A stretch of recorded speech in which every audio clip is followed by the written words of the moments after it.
Hi celebrities, நாங்கள் தான் உங்கள் சௌந்தர்யா சக்ஸஸ்.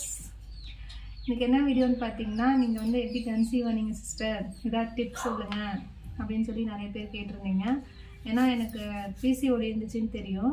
பிசிஓடியில் இருந்து எனக்கு வந்து எப்படி நான் கன்சீவ் ஆனேன், என்ன ட்ரீட்மெண்ட் பண்ணேன் அப்படிங்கிறத உங்ககிட்ட நான் ஷேர் பண்ணுறேன். என்ன ட்ரீட்மெண்ட் பண்ணேன்னு பார்த்தீங்கன்னா, எனக்கு என்ன ப்ராப்ளம் அப்படின்னு பார்த்தீங்கன்னா, ஒரு 35 டேஸு 40 டேஸு 50 டேஸ் கூட 60 டேஸ் கூட எனக்கு அதிகபட்சமாக அந்த மாதிரி ஃபஸ்ட்டு பேபி பிறந்ததுக்கப்புறம் அந்த மாதிரி டிலேடு பீரியடாக வந்துகிட்டே இருந்துச்சு. அதுக்காக சரி அப்போ வந்து கேஷுவலாக சரி விட்டுட்டேன். சரி ஓகே, இதுக்கப்புறம் ட்ரீட்மெண்ட் பண்ணலாம் எடுக்கலாம் அப்படின்னு சொல்லிட்டு ஆரம்பித்தோம். அப்போ அங்கே போய் பார்க்கும்போது உங்களுக்கு வந்து பிசிஓடி நீர் கட்டி இருக்குது சொல்லிட்டாங்க. ஸோ அதனால தான் வந்து நம்ம வந்து இர்ரெகுலர் பீரியட் ஆகிட்டு இருந்துச்சு. என்ன சொன்னாங்கன்னா, ஃபஸ்ட்டு இந்த இர்ரெகுலர் பீரியட் வந்து ரெக்கவர் பண்ணணும் அப்படின்னு சொல்லிட்டாங்க. சரின்னு சொல்லிட்டு ஹாஸ்பிட்டல் போனோம். ஹாஸ்பிட்டல் போனப்போ செக் பண்ணிவிட்டு இர்ரெகுலர் பீரியட்ஸ்க்கு டேப்லெட்ஸ், ஃபோலிக் ஆசிட்டு அந்த மாதிரி டேப்லெட் கொடுத்துருந்தாங்க. அந்த டேப்லெட்ஸ் தான் எடுத்திருந்தேன். நெக்ஸ்ட் என்னன்னு பார்த்தீங்கன்னா, அந்த கருமுட்டை வளர்ச்சி பார்த்தாங்க. கருமுட்டை வளர்ச்சி நல்லா 1 மந்த் கொடுத்துருந்தாங்க. ப்ளஸ் வந்து கருமுட்டை வளர்ச்சி வந்து ஃபோலிக் ஆசிட் கொடுத்துட்டாங்க. கொடுத்துட்டு வீக்லி நான் எப்போ போனேன்னா, பீரியட்ஸ் ஆகி ஒரு 5th டே அங்கே போனேன். செக் பண்ணிவிட்டு இந்த மாதிரி பிசிஓடி இருக்குது, ஃபோலிக் ஆசிட் டேப்லெட் கொடுத்துட்டாங்களா.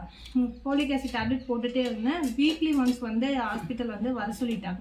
எதுக்காகன்னு பார்த்தீங்கன்னா, அந்த கருமுட்டை வந்து வளர்ச்சி வந்து எப்படி இருக்குது அப்படின்னு சொல்லிட்டு அவங்க செக் பண்ணணும் அப்படின்னு சொல்லிட்டு வர சொல்லிட்டாங்க. கருமுட்டை வளர்ச்சிக்கும் ப்ளஸ் வந்து டேப்லெட் வந்து கொடுத்துருந்தாங்க. அந்த டேப்லெட்டும் நான் எடுத்துகிட்டு இருந்தேன். கரெக்டாக செப்டம்பர் 1 ஒரு 15th டே நான் பீரியட்ஸ் ஆகி இல்லை 20வது நாள் பீரியட்ஸ் ஆன டேட்லேருந்து 20வது நாள் வந்து எனக்கு வந்து இன்ஜெக்ஷன் பண்ணாங்க. என்ன இன்ஜெக்ஷன் பார்த்தீங்கன்னா, கருமுட்டை வெடிக்கிறதுக்காக ஒரு இன்ஜெக்ஷன் பண்ணாங்க. அந்த இன்ஜெக்ஷன் வந்து ஹெச்சிசி இன்ஜெக்ஷன் சொல்கிறாங்க. அந்த இன்ஜெக்ஷன் பண்ணிவிட்டு ஒரு 5 days வந்து காண்டாக்டில் இருங்க அப்படின்னு சொல்லிட்டாங்க. ஓகே அப்படின்னு சொல்லிட்டு அந்த இதெல்லாம் முடிஞ்சிச்சு. நெக்ஸ்ட்டு வந்து எப்போ நான் செக் பண்ணேன் பாசிட்டிவ் வந்துச்சுன்னு பார்த்தீங்கன்னா, நான் கரெக்டாக பீரியட் ஆக வேண்டிய அந்த டேட்லேயே வந்து செக் பண்ணேன். லைட் லைன் வந்துருச்சு. எனக்காக ரொம்ப ரொம்ப ஹாப்பியாக இருந்துச்சு. என்னடா என்னதுனாலனா, இந்த மந்த்து தான் வந்து நம்ம ஹாஸ்பிட்டல் போனோம், இந்த மாதிரி டேப்லெட் எடுத்தோம், அந்த மந்த்தே கன்ஃபார்ம் ஆகிடுச்சு அப்படின்னு சொல்லிட்டு ரொம்ப ரொம்ப ஹாப்பியாக இருந்துச்சு.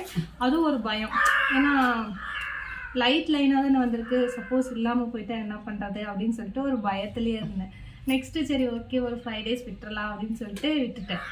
அதுக்கப்புறம் ஒரு 5 days கழித்து பார்க்கும்போது அதை விட கொஞ்சம் டார்க்காக இருந்துச்சு.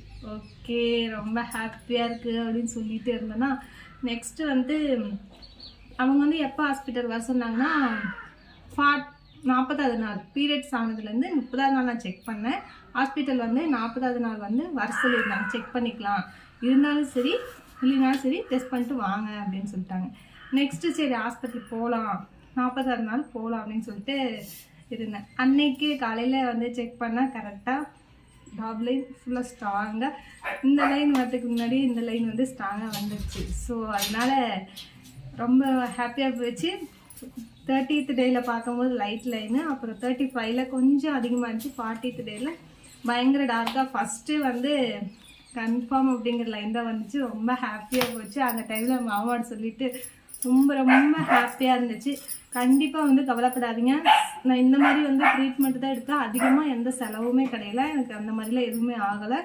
1 month தான், ஒரே 1 மாதம் தான். அதாவது இப்போ வந்து அருணா சொல்றது வந்து ஹாஸ்பிட்டலில் வந்து இந்தமாரி ட்ரீட்மெண்ட் எடுத்து இந்தமாரி ஆச்சு அப்படின்னு சொல்லியிருந்தாங்க. பிசிஓடியிலேருந்து தாண்டி நான் எப்படி கன்சீவ் ஆனேன் அப்படின்னு சொல்லியிருந்தாங்க. இப்போ அதேமாரி வந்து இப்போ வந்து ஓகே ட்ரீட்மெண்ட் வந்து எப்படி சொல்கிறது, டாக்டர்கிட்ட போய் ட்ரீட்மெண்ட் எடுத்து இந்தமாரி பண்ணலாம். அதேமாரி ஃபுட்டில் வந்து எப்படி சாப்பிட்டு இந்தமாரி கொஞ்சம் கண்ட்ரோலாக இருந்தால் நமக்கு வந்து பேபி இதாகும் அப்படிங்கிறத கொஞ்சம் இதை சொல்லுங்க.